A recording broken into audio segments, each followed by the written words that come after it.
दोस्तों, मैं बालकृष्ण और टॉपिक जो चल रहा है कैलकुलस का एप्लीकेशन ऑफ इंटीग्रल।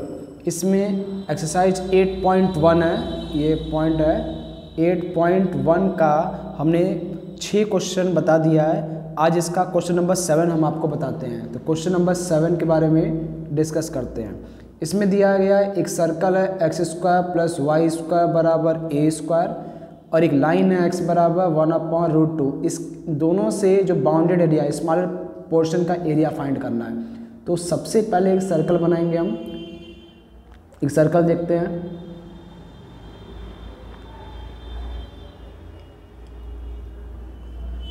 अब यहाँ देखिए, इस सर्कल में जो एक लाइन है जो इसको काट रहा है, तो ये x बराबर क्या है, ये इस लाइन का इक्वेशन है x बराबर a/√2। तो स्मॉलर पोर्शन का हमें एरिया फाइंड करना है। जो पोर्शन है ये a, b और c, ABC का हमें एरिया निकालना है। तो हमें क्या करना पड़ेगा, एक स्ट्रिप लेना पड़ेगा। तो ये जो लाइन है वो इसका जो लाइन तो a/√2 है, तो इसका जो कोऑर्डिनेट होगा वो a/√2, 0 होगा। ठीक, तो हमें क्या करना है, स्मॉलर पार्ट का एरिया निकालना है। तो हम क्या करेंगे, एक स्ट्रिप लेंगे। वर्टिकल हमने क्या किया, एक स्ट्रिप ले लिया और स्ट्रिप का हमें क्या करना है, एरिया निकाल के एक का निकाल करके डबल कर देंगे क्योंकि सिमेट्रिकल है। तो एरिया क्या होता है वर्टिकल स्ट्रिप का, वर्टिकल स्ट्रिप है तो y dx होगा और लिमिट क्या है a/√2 से कितना आ जाएगा a0। तो a/√2 से a तक जाएगा। तो ये क्या होगा a/√2 से a और y निकालेंगे कितना आएगा, रूट में a² - x² dx। इसका एक डायरेक्ट फार्मूला होता है, लिखेंगे। इसका जो डायरेक्ट जो फार्मूला है क्या है, x/2 रूट में a² - x² plus a²/2 sine inverse x/a और लिमिट कितना है a/√2 से a। पहले क्या करें, अपर लिमिट रखेंगे तो पूरा 0 हो जाएगा। ये कितना होगा a²/2 और a से a कटेगा तो साइन इनवर्स 1 कितना होता है π/2 होता है। अपर लिमिट फिर माइनस लोअर लिमिट रखेंगे तो कितना होगा a/√2 और यहाँ रखेंगे कितना होगा into a/√2 plus a²/2 a/√2 रखेंगे तो a से a कटेगा, साइन इनवर्स 1/√2 कितना होगा π/4 हो जाएगा। अब इसी को सॉल्व करना है तो कितना होगा πa²/4 हो गया माइनस a²/4 माइनस πa²/8। तो ये पहला और लास्ट को अगर सॉल्व करेंगे तो πa²/8 होगा और फिर माइनस a²/4 हो जाएगा, यही आएगा। अब इन दोनों में देखोगे ऐसे में कितना 8 होगा तो πa² माइनस कितना होगा 2a²। तो इसमें से हम क्या करेंगे, a² कॉमन करेंगे, a²/8 अंदर क्या होगा π-2। ये इसका क्या होगा फाइनल आंसर हो गया। इतना तो आपको समझ में आ गया होगा। अब देखिए अगला क्वेश्चन है, नेक्स्ट क्वेश्चन नंबर हमने 7 बता दिया है। क्वेश्चन नंबर 8 नंबर देखते हैं। अब 8 में दिया गया है x बराबर y² और एक क्या दिया है x बराबर 4, इससे बाउंडेड और एक लाइन है x बराबर a जो इसको डिवाइड कर रहा है। तो a की वैल्यू फाइंड कर रहा है, पूछ रहा है क्या होगा। तो अब देखो इसका क्या है, y² बराबर 4x टाइप का है, तो मतलब ये पैराबोलिक शेप है या पैराबोलिक शेप ऐसा बनेगा। अब एक लाइन है, ये आपकी लाइन जिसको टच कर रहा है। अब ये क्या कर रहा है, x बराबर 4, x बराबर 4 क्या है, एक लाइन है जो y एक्सिस से क्या होगी जस्ट पैरेलल होगी। ये लाइन x बराबर 4 है। एक दूसरी लाइन है जो x बराबर है, जो इस पोर्शन को x बराबर 4 और ये पैराबोलिक को क्या कर रहा है, दो पार्ट में डिवाइड कर रहा है। तो ये लाइन आपकी है। अब ये जो लाइन है आपकी x बराबर a है, ये x बराबर क्या है 4 है। तो इसका जो कोऑर्डिनेट होगा वो कितना होगा a,0 और इसका कोऑर्डिनेट कितना आएगा 4 0। तो इसका एरिया a1 पूरे पोर्शन का और इस पूरे पोर्शन का हमने मान लिया a2। तो दोनों का एरिया आपस में क्या है सेम है। तो हमें a की वैल्यू फाइंड करना है क्या होगा। तो हम क्या करेंगे, एक वर्टिकल स्ट्रिप लेंगे इसमें और सेम इसमें भी हम क्या करेंगे वर्टिकल स्ट्रिप लेंगे। तो इस स्ट्रिप का हमें क्या करना पड़ेगा, इस पोर्शन में स्ट्रिप का एरिया फाइंड करना है, ये वाला। तो स्ट्रिप कहाँ से शुरू होगा, ओरिजिन 0 0 से। ठीक, तो क्या करेंगे इंटीग्रेशन लगाएंगे, वर्टिकल है तो यहाँ पे देखो अब यहाँ पे देखो, अगर ये जो ओरिजिन है 0 0, अब यहाँ पे देखो हमें जो वर्टिकल स्ट्रिप है, तो वर्टिकल एरिया क्या लगाएंगे हम, लिमिट जो होगा x का लेंगे, 0 से शुरू होगा, कहाँ पे ख़त्म होगा, a पे ख़त्म होगा, वर्टिकल तो क्या होगा y dx is equal to, फिर a से शुरू होगा, कहाँ पे ख़त्म होगा, 4 पे, और ये क्या होगा y dx। कर्व का y क्या है, √x होगा, 0 से a √x dx, और सेम ये बराबर होगा a से 4 √x dx। √x मतलब कितना होगा, x पावर 3/2, 3/2 अपॉन क्या होगा 3/2, लिमिट क्या है 0 से a। सेम यहाँ पे देखो x की पावर 3/2 डिवाइड बाई 3/2 a से 4, 2/3 x की पावर कितना होगा 3/2 0 से a, यहाँ भी क्या होगा 2/3 पलट जाएगा, x की पावर 3/2 और लिमिट क्या होगा a से 4, 2/6 कटेगा, अपर लिमिट a के पावर 3/2 माइनस 0 कितना होगा 4 के पावर 3/2 माइनस a के पावर 3/2, ये यहाँ जाएगा 2a के पावर 3/2 हो जाएगा बराबर 2 का स्क्वायर इंटू 3/2, 2 से 2 कट गया कितना हो गया 8 हो गया, तो a के पावर 3/2 बराबर कितना हो जाएगा 4, a बराबर कितना है 4 के पावर 2/3, ये इसका क्या होगा फाइनल आंसर हो गया। ठीक, अब देखिए अगला question, next question, question number 9 देखते हैं हम लोग। क्वेश्चन नंबर 9 में क्या क्या दिया गया है, y बराबर x² और y बराबर मॉड x। अब यहाँ देखो एक पैराबोलिक शेप है और मॉडुलस है, मॉडुलस फंक्शन है, दो टाइप का है। तो अब देखो y बराबर मॉड x कैसे शेप बनेगा, x² बराबर 4ay है, तो x² बराबर 4ay है, तो पहले x y एक्सिस प्लॉट कर लेते हैं। अब यहाँ पे क्या दिया गया है, सॉरी इसको एक मिनट, ये आपका x और y एक्सिस को प्लॉट करते हैं। x² बराबर 4ay है, तो x² बराबर 4a मतलब ये पैराबोलिक y के सिमेट्रिकल होगा। और दूसरा चीज़ क्या है, y बराबर मॉड x है, तो y बराबर मॉड x क्या होगा, ये यहाँ से ओरिजिन से ऐसे जाएगा, इसको ऐसे कट करेगा। तो हमें जो पोर्शन निकालना है जो मॉडुलस फंक्शन और पैराबोलिक से बाउंडेड है, उसका एरिया निकालना है। तो ये पॉइंट ओरिजिन है आपका 0 0, y बराबर मॉड x है, तो ये लाइन होगी y बराबर x होगा, दूसरी लाइन ये क्या होगा y बराबर -x है। तो ये पॉइंट हमें निकालना पड़ेगा, पॉइंट a निकालना पड़ेगा। तो y बराबर x, अब पैराबोला को सॉल्व करेंगे तो y बराबर x² है, और ये क्या होगा y x के बराबर है, x कॉमन लेंगे तो x -1 बराबर 0, या तो x 0 होगा या तो x की वैल्यू 1 होगी। तो ये जो पॉइंट होगा इसका अगर हम देखें, ये कोऑर्डिनेट होगा 1, 0। अब क्या लेना पड़ेगा, एक स्ट्रिप लेंगे, वर्टिकल स्ट्रिप लेंगे। जब वर्टिकल स्ट्रिप लेंगे तो उसका जो एरिया होगा वो क्या होगा y dx होगा। ठीक, लिमिट क्या है 0 से लेकर कहाँ जाएगा 1 तक। जब भी दो कर्व के बीच का अगर हमें एरिया निकालना होता है तो अपर में से लोअर को माइनस करेंगे। अपर का y क्या है, लाइन है, ये आपका क्या है लाइन है, तो लाइन क्या है y बराबर x है, इसको घटाएंगे नीचे वाले कर्व से, और नीचे वाला क्या है कर्व है, कर्व क्या है y बराबर x², तो उससे घटाएं, अपर में से लोअर को घटा देंगे। अब इसको इंटीग्रेट करना है तो 0 से 1 x dx हो जाएगा, -0 से 1 x² dx हो जाएगा। अब क्या करना है, इन दोनों को सॉल्व करना है। x का जो वैल्यू होगा वो क्या होगा x²/2 लिमिट हो गया, इंटीग्रेशन 0 से 1, x के पावर 2 कितना होगा x के पावर 3 डिवाइड बाई 3, 0 से 1। तो क्या किया 1/2 को बाहर कर दिया, ये x² 0 से 1, 1/3 को बाहर किया, x के पावर 3 0 से 1, तो क्या होगा 1/2, 1 का स्क्वायर 1 -0, 1/3, 1 का क्यूब 1 -0, कितना होगा 1/2 -1/3। इन दोनों का अगर हम एलसीएम ले लें कितना होगा 3 - 2 कितना होगा 1/6, ये इसका होगा, इसका आंसर आएगा। समझ में आ गया होगा।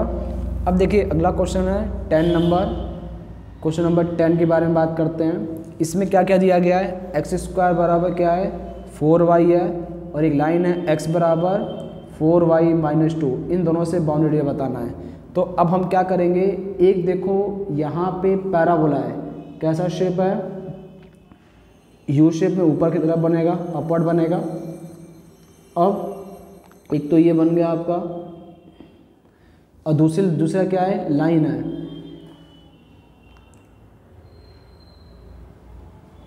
अब यहाँ पे देखो लाइन क्या है, y बराबर 4y - 2। तो जब हम x को 0 करेंगे तो y की वैल्यू कितना होगा, क्योंकि x बराबर, अब यहाँ पे देखो एक लाइन दिया गया है x बराबर 4y - 2। इसको अगर प्लॉट करना हो, किसी भी लाइन को प्लॉट करने का तरीका क्या होता है, एक बार x को 0 करेंगे तो 0 बराबर क्या होगा 4y - 2। तो यहाँ से ज़रा y निकालो, कितना आएगा 1/2। कोऑर्डिनेट कितना हो गया 0 1/2। 0 1/2 कहाँ पर होगा, यहीं कहीं होगा 0 1/2। दूसरा पॉइंट क्या है, एक बार y को 0 करो तो x की वैल्यू कितना मिलेगा 0 - 2, मतलब -2। पॉइंट कितना हो गया -2, -2 कहाँ 0 कहाँ होगा, -2, 0 यहाँ पर होगा। अब क्या करना है, इन दोनों पॉइंट को मिला दो। जब इन दोनों पॉइंट को मिलाएंगे क्या बनेगा, एक स्ट्रेट लाइन बनेगा। अब ये जो स्ट्रेट लाइन है, थोड़ा सा इधर हो गया, इन दोनों को मिलाएंगे तो एक स्ट्रेट लाइन बनेगा। और ये जो स्ट्रेट लाइन है आपकी, ये दो पॉइंट में इंटरसेक्ट कर रहा है, इस पॉइंट A पर और दूसरा पॉइंट B पर। इन दोनों का हमें क्या करना पड़ेगा, कोऑर्डिनेट निकालना पड़ेगा। क्यों, क्योंकि दो कर्व के बीच का एरिया निकालना है। तो हम क्या लेंगे, एक स्ट्रिप लेंगे वर्टिकल, और वर्टिकल स्ट्रिप लेंगे तो इसका हॉरिजॉन्टल कंपोनेंट लेना पड़ेगा, कहाँ से, A से B तक। अब क्या करेंगे, y निकालेंगे। तो इससे ज़रा y निकालो, कितना हो जाएगा, y बराबर x + 2/4। इसकी जो वैल्यू है पुट कर देंगे इस कर्व वाले में, पुट कर देंगे A में। तो क्या होगा, x² बराबर 4 और y क्या है x + 2/4। तो ये 4 से 4 कट गया, x² - x - 2 बराबर 0। इसको फैक्टर करना है, 2 का 1 से करेंगे, मल्टीप्लाई करने पे 2 आना चाहिए, माइनस करने पे 1। तो नंबर क्या आएगा 2 और 1, -2x + x - 2 बराबर 0।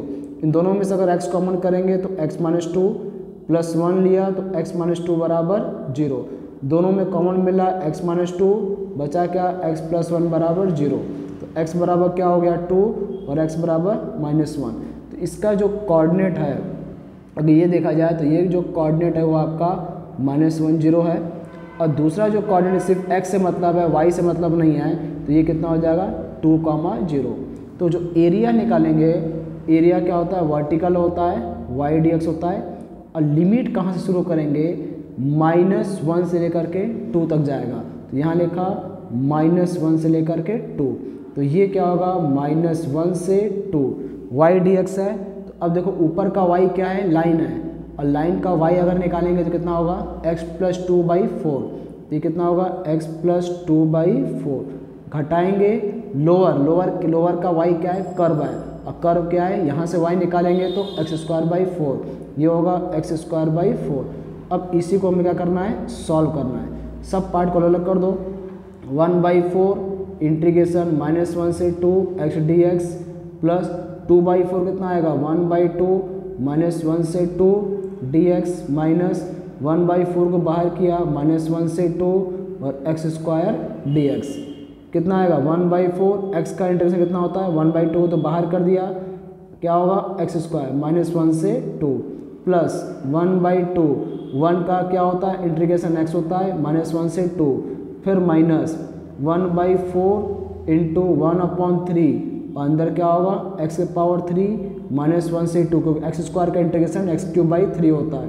कितना आया 1/8, 2 का स्क्वायर 4 -1 का square 1 plus 1/2 2 minus lower limit रखेंगे -1 माइनस 1/12 कितना होगा 2 का क्यूब 8 माइनस 1 के पावर 3। अब इसी को सॉल्व करना है, 4 में से 1 जाएगा 3/8 प्लस 2 + 1 3/2 माइनस 1/12 माइनस 1 कितना होगा प्लस 9/12। अब 3 से काटेंगे, इसको काटेंगे 4, कितना होगा 3/8 प्लस 3/2 माइनस 3/4। इन तीनों का एलसीएम लेंगे तो 8 होगा, 3 + 4 12 हो जाएगा माइनस 6 हो जाएगा, तो 12 में 6 जाएगा कितना होगा 6, 6 3 कितना होगा 9, 9/8 इसका क्या होगा आंसर होगा। इतना चीज़ आपको समझ में आ गया होगा। एक क्वेश्चन देखिए, क्वेश्चन नंबर 11। क्वेश्चन नंबर 11 में x² बराबर 4y है और लाइन है x बराबर 3, इससे बाउंडेड है। अब इसको देखिए कैसे सॉल्व करेंगे हम। इसका तरीका क्या है, एक पैराबोलिक है जो अपवर्ड नहीं होगा क्योंकि प्लस y है तो अपवर्ड हो गया, ठीक। अब ये x एक्सिस और y एक्सिस ड्रॉ कर देना है। ये देखिए एक्स एक्सिस है। अब यहाँ पे देखिए x बराबर 3, x बराबर 3 लाइन क्या होगी, y एक्सिस के क्या होगा, जस्ट पैरेलल होगा। ये लाइन है x बराबर 3, तो ये है x बराबर 3, पैराबोला है एक्स स्क्वायर बराबर 4y है। ठीक, ये जो आपका क्या है, ओरिजिन है 0 0, और ये जो कोऑर्डिनेट कितना होगा 3,0। तो पैराबोला x बराबर 3 से बाउंडेड एरिया निकालना है, तो हमें क्या करना पड़ेगा, एक स्ट्रिप लेंगे वर्टिकल, और जब वर्टिकल स्ट्रिप लेंगे तो क्या होगा, y dx होता है। लिमिट कहाँ से, 0 से कहाँ जाएगा, 3, 0 से 3, ये इसका एरिया निकालना है। कितना होगा, 0 से 3, y मतलब यहाँ से निकालेंगे एक्स स्क्वायर बाई 4 dx, कितना आएगा 1/4 को बाहर किया, एक्स स्क्वायर का इंटीग्रेशन कितना होगा 1/3 एक्स के पावर 3, और 0 से कितना होगा 3, कितना आया 1/12, अपर लिमिट रखेंगे 27 होगा, लोअर लिमिट 0, कितना आ गया 27/12। क्या इसे कैंसिल करो, तो ये क्या होगा, इसका फाइनल आंसर हो गया। इतना समझ में आ गया होगा दोस्तों। अब 2 क्वेश्चन है, ऑब्जेक्टिव क्वेश्चन है, वो भी देख लेते हैं। क्वेश्चन नंबर 12, क्वेश्चन नंबर 12 के बारे में बात करते हैं। क्या दिया गया है, एक सर्कल है x square plus y square is equal to कितना है 4, और लाइन है x बराबर 0 और x बराबर 2, ये लाइन है। अब इसी को सॉल्व करना है, तो देखो एक क्या है, सर्कल है, तो सर्कल पहले बना लेते हैं। एक सर्कल है, ठीक। अभी देखो एक सर्कल है और x बराबर 2, x बराबर 0 क्या होगी, y एक्सिस का एक क्वेश्चन होगा, और x बराबर 2 लाइन क्या है, ये कोऑर्डिनेट कितना है 2 0 है, और x बराबर 2 क्या है, ये पोर्शन है। x बराबर 0 और दूसरी जो लाइन है x बराबर 2 क्या होगी, ये लाइन है आपकी वर्टिकल लाइन, x बराबर 2 है, ये लाइन है x बराबर 2, तो x बराबर 2, x बराबर 0 से बाउंडेड, और फर्स्ट कोऑर्डिनेट मतलब ये वाला जो पोर्शन है, इतने पोर्शन का हमें एरिया निकालना है। जो आपसे पूछ रहा है इतने पोर्शन का एरिया कितना होगा, तो क्या करेंगे, एक वर्टिकल स्ट्रिप ले लेंगे, और जब वर्टिकल स्ट्रिप लेंगे तो वर्टिकल में हम जानते हैं क्या होता है y dx होता है, तो यहाँ पे वर्टिकल जो होगा वो y dx होगा, और लिमिट कहाँ से 0 0 से शुरू होगा, 0 0 से कहाँ पर होगा 2 तक जाएगा, इसी का हमें एरिया निकालना है। तो 0 से 2, और y यहाँ से निकालेंगे, रूट में कितना आएगा 4 - x स्क्वायर dx, और इसका इंटीग्रेशन डायरेक्ट होता है x/2, रूट में 4 - x square plus a square by 2 मतलब 4/2, और साइन इनवर्स कितना होगा x/2, और लिमिट कितना है 0 से 2, कितना होगा, पहले अपर लिमिट रखेंगे तो 0 हो जाएगा, प्लस 2, साइन इनवर्स 2/2 कितना होगा π/2, अपर लिमिट हो गया, फिर माइनस लोअर लिमिट 0 प्लस 0, तो बचा कितना है, दोनों कटा, आंसर आया कितना पाई, इसका क्या होगा फाइनल आंसर। और एक लास्ट क्वेश्चन देख लीजिए, क्वेश्चन नंबर 13, क्या दिया गया है, वाई स्क्वायर बराबर 4x है, वाई एक्सिस से बाउंडेड और y बराबर 3 से बाउंडेड, इन तीनों से निकालना है। तो एक्स स्क्वायर बराबर 4ay क्या होगा, y के x के सिमेट्रिक होगा, कुछ इस तरह से है। अब ये क्या है, यहाँ पे देखिए ये आपका एक्सिस है, y बराबर 3 लाइन क्या होगा, x axis just parallel line होगा, ये लाइन है x बराबर 3 है, तो ये लाइन y बराबर 3 पैराबोला है, y स्क्वायर बराबर 4x और y एक्सिस से बाउंडेड, तो पोर्शन कौन सा होगा, इसी पोर्शन का हमें एरिया निकालना है, इतने पोर्शन का। तो क्या करेंगे, एक स्ट्रिप लेंगे हॉरिजॉन्टल, जब हॉरिजॉन्टल स्ट्रिप लेंगे तो क्या होगा x dy होता है, और लिमिट क्या होता है y का, तो y का कहाँ से 0 0 शुरू हो रहा है, कहाँ पे ख़त्म होगा 3 पे, तो y का 0 से 3 तक, 0 से 3 ये इसका एरिया निकल गया। तो 0 से 3 और x वैल्यू क्या है, कर्व पे सपोर्ट कर रहा है, तो इसका x निकालो कितना होगा y स्क्वायर बाई 4 और dy, इसी को सॉल्व करना है। तो 1/4 को बाहर कर देंगे, 0 से 3 y स्क्वायर dy कितना है 1/4, y स्क्वायर मतलब y के पावर 3/3, लिमिट कितना होगा 0 से 3 को बाहर करेंगे 1/12, कितना होगा y के पावर 3, 0 से 3, अपर माइनस लोअर कितना होगा y के पावर 3 मतलब 3 के पावर 3, 3 के पावर 3 माइनस 0 के पावर 3 कितना होगा 27/12। 3 से काटेंगे कितना आएगा 9/4। ये इसका क्या होगा फाइनल आंसर। देखो दोस्तों 8.1 का हमने सारे क्वेश्चन बता दिया है। इसके बाद हम 8.2 के क्वेश्चन बताएंगे जो इंट्रेंस के पॉइंट ऑफ व्यू से भी इम्पॉर्टेंट है। तो ऐसे दोस्त कि सिर्फ हमें बोर्ड को लेकर नहीं चलना है, साथ में आपको एंट्रेंस में लेकर चलना है, उसमें सारे टॉपिक आएंगे। तो जो क्वेश्चन सिलेबस से हट चुका है वो भी क्वेश्चन मुझे बताना पड़ेगा, क्योंकि एनसीईआरटी का सारा सॉल्यूशन आपके एग्जाम में भी आएगा, मतलब बोर्ड में तो रहेगा ही, साथ में एंट्रेंस में भी आएगा। तो जो पोर्शन एंट्रेंस में आएगा वो एनसीईआरटी से भी क्वेश्चन मिल सकता है, इसलिए सारा क्वेश्चन मुझे बताना पड़ेगा। तो इसलिए दोस्तों मेरा ये रिक्वेस्ट है कि जो रिलेटेड पोर्शन है उसका भी आप क्वेश्चन आंसर का जरूर सॉल्यूशन इस वीडियो में आप देखते रहो, जिससे आपको एंट्रेंस के लिए भी फायदा करेगा। तो दोस्तों आज के लिए बस इतना ही, नेक्स्ट वीडियो का इंतजार करिएगा। जय हिंद, जय भारत।